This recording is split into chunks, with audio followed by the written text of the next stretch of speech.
Good evening all of you are most welcome in nursing innovation. So आज हम आपके लिए लेके आए एक new topic and topic is thoracentesis. So let's we start. सबसे पहले बात कर लेते हैं अपन डेफिनेशन की कि एक्चुअली में थोरासेंटेसिस होता क्या है।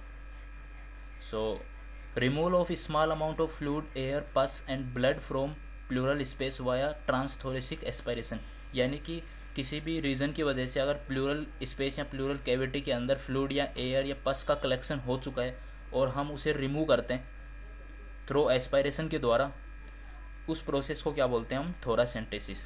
ओके।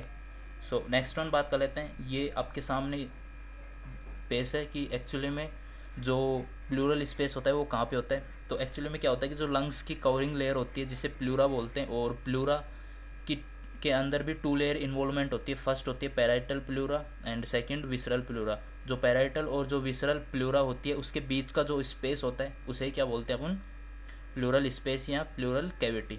ओके। इसमें कोई भी फ्लूइड एयर पस या ब्लड कलेक्ट हो चुका है और उसके बाद हमें उसको रिमूव आउट करना है, तो उस प्रोसेस को क्या बोलते हैं, थोरासेंटेसिस। एक दूसरी चीज़ होती है चेस्ट ट्यूब ड्रेनेज। ये दोनों सेम है, माइनर डिफरेंस है। इसमें क्या होता है कि अगर स्मॉल अमाउंट में कोई फ्लूइड एयर कलेक्ट हो चुका है उसको रिमूव करते हैं तो उस प्रोसेस को तो बोल देंगे अपन थोरासेंटेसिस। अगर लार्ज अमाउंट में फ्लूइड पस या फिर ब्लड कलेक्ट हो चुका है प्लूरल स्पेस के अंदर, अब उसको रिमूव करना है तो हम करेंगे चेस्ट ट्यूब ड्रेनेज के द्वारा, तो उसे हम बोल देंगे उस प्रोसेस को चेस्ट ट्यूब ड्रेनेज। ओके। सो अब नेक्स्ट स्टेप पे मूव कर लेते हैं। इंडिकेशन देख लेते हैं कि एक्चुअली में थोरासेंटेसिस कब करते हैं। So first of all pneumothorax, यानी कि अगर प्लूरल कैविटी के अंदर कोई भी एयर का कलेक्शन हो चुका है उस प्रोसेस को या उस कंडीशन को हम बोलते हैं न्यूमोथोरेक्स। ओके। अब नेक्स्ट देखते हैं सेकंड वन, हीमोथोरेक्स। तो हीमोथोरेक्स क्या होता है कि blood collection in plural space. ठीक है। एंड थर्ड वन बात कर लेते हैं प्लूरल इफ्यूजन, यानी कि कोई भी फ्लूइड कलेक्ट हो चुका है प्लूरल कैविटी के अंदर तो उसे बोल देंगे pleural effusion. And next and last one hydrothorax, यानी कि वाटर कलेक्शन हो चुका है प्लूरल कैविटी के अंदर ड्यू टू सम रीज़न, या कोई कोई भी रीज़न हो सकता है। अगर वाटर का कलेक्शन हो जाता है विदाउट इन्फेक्शन, ठीक है, तो उसे बोल देंगे हाइड्रोथोरेक्स। तो ये चार कंडीशन होती है, बट ये चार कंडीशन क्या होनी चाहिए, सीवियर नहीं होनी चाहिए, यानी कि स्मॉल अमाउंट में ही एयर ब्लड जो फ्लूइड या वाटर का कलेक्शन होना चाहिए। अब उसको रिमूव करने के लिए जो प्रोसेस काम लेते हैं वो थोरासेंटेसिस। अगर लार्ज अमाउंट में ये सब चीज़ें एयर या फ्लूइड पस कलेक्ट हो चुका है उसको रिमूव आउट करते हैं तो उस प्रोसेस को बोलते हैं अपन चेस्ट ट्यूब ड्रेनेज। ठीक है। ये दोनों अलग अलग प्रोसीजर्स हैं, ये माइनर डिफरेंस होता है इनके अंदर। ओके। अब नेक्स्ट स्टेप पे मूव कर लेते हैं और बात करेंगे मैं how does assess that which lung is affected, कि हम कैसे असेस करेंगे कि कौन से लंग्स के अंदर एक्चुअली में कौन से लंग्स की जो प्लूरल कैविटी हो है उसके अंदर प्रॉब्लम आई है। ठीक है। उसको कैसे असेस करते हैं, तो फर्स्ट वन मेथड है अपने पास एक्सरे के द्वारा। एक्सरे के द्वारा हम अच्छी तरीके से विजुलाइज कर सकते हैं कि कोई भी फ्लूइड पस वगैरह कलेक्ट हो चुकी है प्लूरल स्पेस के अंदर। ठीक है। And then second one method है by percussion. Percussion, if dull sound present it indicate any fluid is present in lungs. Percussion में क्या करते हैं अपन पाम ऑफ द हैंड या फिर एनी ब्लंट जो इंस्ट्रूमेंट है उसके द्वारा थोड़ी सी कैविटी पे टैप करते हैं, टैपिंग करते हैं। अगर डल साउंड प्रेजेंट है तो मतलब ये किसको इंडिकेट करेगी, कोई ना कोई फ्लूइड या जो ब्लड वगैरह कलेक्ट हो चुका है प्लूरल स्पेस के अंदर। ओके। अब नेक्स्ट स्टेप पे मूव कर लेते हैं। असेसमेंट हो चुका है, अब प्रोसीजर इक्विपमेंट्स क्या लेंगे, यानी कि कौन कौन से इक्विपमेंट की ज़रूरत पड़ेगी जब अपन थोरासेंटेसिस करते हैं तो। सो फर्स्ट वन देख लेते हैं थोरासेंटेसिस नीडल। ठीक है। नीडल की आवश्यकता पड़ती है क्योंकि नीडल की रिक्वायरमेंट होगी क्योंकि उसको इंसर्ट करेंगे प्लूरल स्पेस के अंदर और उसके बाद एस्पायरेट करते हैं फ्लूइड को। ओके। तो अब देख लेते हैं। तो 18 गेज की जो नीडल है वो यूज़ में ली जाती है थोरासेंटेसिस करते हैं तो। ओके। अब नेक्स्ट देख लेते हैं। नेक्स्ट इक्विपमेंट होगा एंटीसेप्टिक सॉल्यूशन। तो इसका यूज़ क्या है, to clean the procedure site, जहाँ पे भी हम नीडल इंसर्ट करेंगे उस साइट को क्लीन करने के लिए, ताकि जो इन्फेक्शन स्प्रेड होने के चांसेस लो हो सकें। ठीक है। तो एग्जांपल होगा टिंक्चर बेंजोइन नाम का एक एंटीसेप्टिक सॉल्यूशन होता है, वो मोस्टली रूप से साइट को क्लीन करने के लिए यूज़ में लेते हैं। ऑलराइट। अब नेक्स्ट स्टेप पे मूव करते हैं। तो थर्ड इक्विपमेंट लेंगे अपन लोकल एनेस्थेसिया। तो इसका एग्जांपल होगा है लिडोकैन या लिग्नोकैन। ठीक है। To anaesthetise the procedure site, ताकि जब निडल इंसर्ट करे तो पेन ना हो पेशेंट को। ओके। सो अब नेक्स्ट स्टेप पे मूव कर लेते हैं एंड बात कर लेते हैं फोर्थ इक्विपमेंट सोडियम सिट्रेट। और ये क्या होता है? It is an anticoagulant that prevent from clot formation in plural space after needle inserting. तो क्या होता है, जैसे ही निडल इंसर्ट करते हैं प्लूरल स्पेस के अंदर या प्लूरल कैविटी के अंदर, तो क्या होता है कि जो स्किन वगैरह डैमेज होने की वजह से जो क्या होगा, ब्लीडिंग होने के चांसेस हो जाते हैं और वो जो ब्लड है वो प्लूरल स्पेस के अंदर जाकर क्लॉट फॉर्मेशन होने के ज़्यादा चांसेस हो जाते हैं। तो हम सोडियम सिट्रेट काम में लेते हैं ताकि वहाँ पे कोगुलेशन ना हो, ओके, क्लॉट फॉर्मेशन ना हो।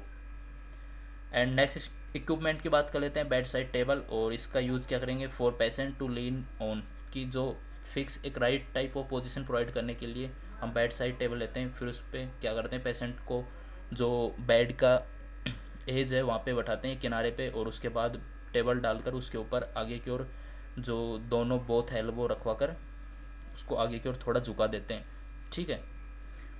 इसलिए बेड साइड टेबल का यूज़ में लेते हैं।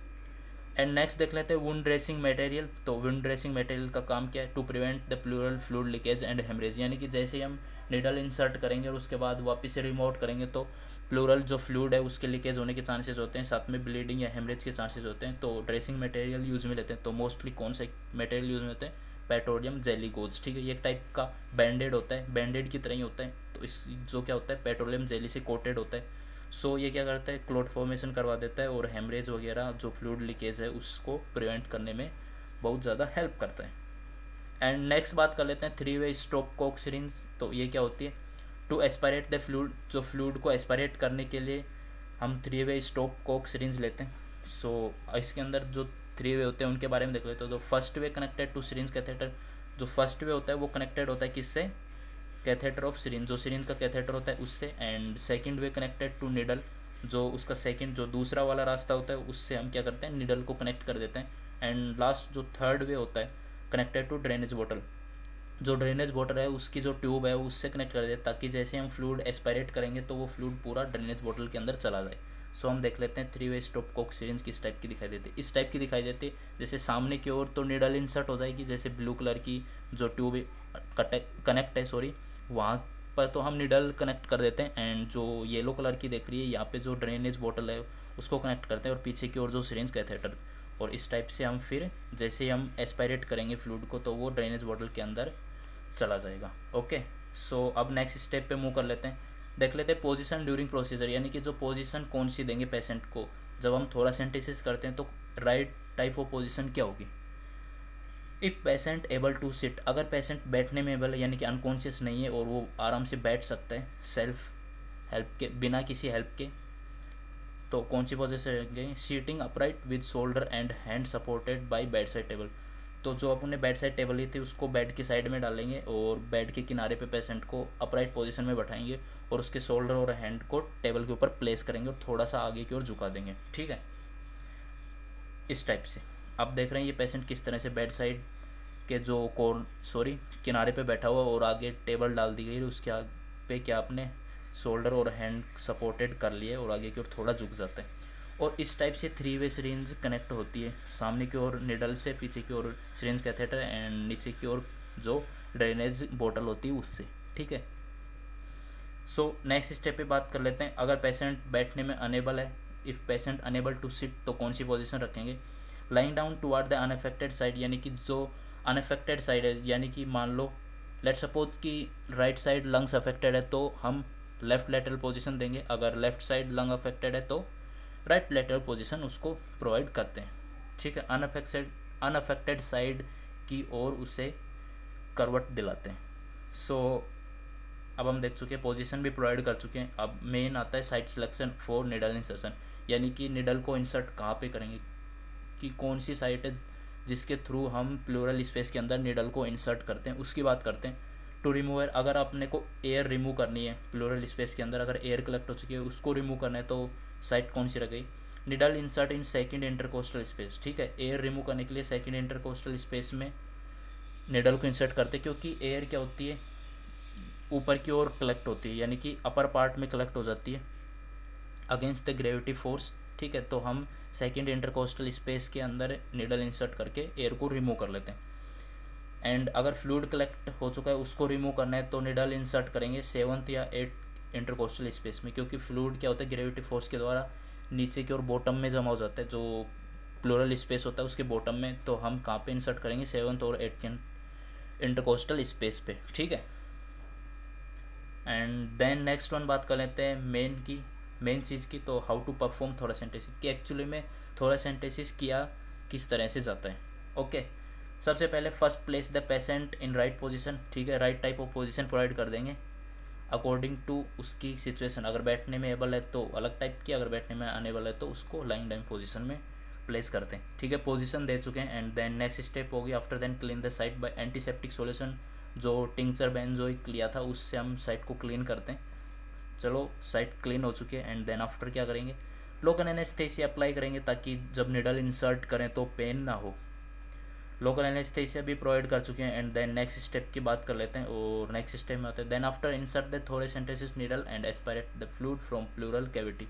उसके बाद हम इंसर्ट कर देंगे थोरासेंटेसिस जो नीडल है उसको थ्रू द इंटरकोस्टल स्पेस के द्वारा, एंड वो जो फ्लूइड है उसको एस्पायरेट कर लेते हैं प्लूरल कैविटी से, ठीक है। फ्लूइड एस्पायरेट हो चुका है। एंड जो लास्ट और इम्पोर्टेंट एक्शन होगा वो होगा after fluid aspiration apply petroleum jelly gauze on puncture site to prevent the pleural fluid leakage and bleeding. अब फ्लूइड अपन एस्पायरेट कर चुके हैं, उसके बाद निडल को रिमूव कर लेंगे, और उस जब निडल इंसर्शन साइट के ऊपर क्या करना है, पेट्रोलियम जेली गोज अप्लाई करना है ताकि जो प्लूरल फ्लूइड लीकेज ना हो और ब्लीडिंग भी स्टॉप हो जाए। सो इस टाइप से थोरासेंटेसिस परफॉर्म किया जाता है। अब हम आपको दिखा देते हैं लाइव सिचुएशन की एक्चुअली में थोरासेंटेसिस कैसे परफॉर्म करते हैं। सो आपके सामने लाइव सिचुएशन पे से सबसे पहले ये पोजीशन प्रोवाइड कर दी है पेशेंट को। एंड देन साइट सिलेक्शन कर लेंगे। साइट सिलेक्शन कर चुके हैं अपन, ये दिख रहा है कोई फ्लूइड कलेक्ट हो चुका है प्लूरल कैविटी के अंदर। एंड देन ये साइट सिलेक्शन हो चुकी है, उसके बाद साइट को क्लीन कर लिया गया है। अब लोकल एनेस्थीसिया प्रोवाइड करते हैं ताकि जब निडल इंसर्ट करें तो पेशेंट को पेन फील ना हो और आसानी से बिना कंफर्टेबली हम फ्लूइड को एस्पायरेट कर सकें। ये लोकल एनेस्थीसिया प्रोवाइड कर दिया गया है। एंड देन अब मेन सिरिंज लेते हैं और निडल लेते हैं टू एस्पायरेट द फ्लूइड, जो भी फ्लूइड है कलेक्ट हो चुका है प्लूरल कैविटी में उसको रिमूव करने के लिए ये, ठीक है। और इस तरह से ये निडल को इंसर्ट करते हैं स्लोली, और ये प्लूरल कैविटी में इंसर्ट हो चुका है। उसके बाद एस्पायरेट कर लेते हैं, जो नीचे की ओर ब्लू ओपनिंग दिखाई दे रही है, जो ब्लू वाला थर्ड वे यहाँ से कनेक्ट होती है जो ड्रेनेज बॉटल है, या फिर सीधा हम सिरिंज कैथेटर के अंदर भी एस्पायरेट कर सकते हैं अगर थोड़ा फ्लूइड है तो इस टाइप से पूरा थोरासेंटेसिस परफॉर्म किया जाता है। Okay, got it. सो अब नेक्स्ट स्टेप पे मूव कर लेते हैं और बात कर लेते हैं कॉम्प्लिकेशन की, कि थोरासेंटेसिस के द्वारा कौन कौन से कॉम्प्लिकेशन क्रिएट हो सकते हैं। So first of all pneumothorax हो सकता है। जैसे ही निडल इंसर्ट करते हैं तो एयर एंट्री के ज़्यादा चांसेस होते हैं। अगर किसी भी रीजन की वजह से एयर एंटर हो चुकी है प्लूरल कैविटी के अंदर या प्लूरल स्पेस के अंदर, तो उसे क्या बोल देंगे हम, pneumothorax. And then next one बात कर लेते हैं हीमोथोरैक्स, यानी ब्लड कलेक्शन हो चुका है ड्यू टू वहाँ पे जो रप्चर ऑफ द स्किन, जो ब्लीडिंग होती है वो इनर साइड हो चुकी है, प्लूरल स्पेस के अंदर ब्लड जा चुका है, तो उसे बोल देंगे hemothorax. And third one tracheal deviation. इसमें क्या होता है, ट्रेकिया अपनी दूसरी साइड खिसक जाती है, या तो राइट साइड, जैसे कि लेफ्ट साइड का लंग्स अफेक्टेड है तो राइट साइड की ओर प्रेशर की वजह से जो ट्रेकिया है वो डाइवर्ट हो जाएगी, यानी कि डिसलोकेट हो जाएगी अपनी पोजीशन से, जैसा कि आप डायग्राम में देख पा रहे हैं। इस टाइप से ये डिसलोकेट हो जाती है, यानी कि डाइवेशन हो जाता है। सो आज का सेशन यहीं पे ख़त्म होता है। चलो फिर, wish you very all the best and thanks for watching.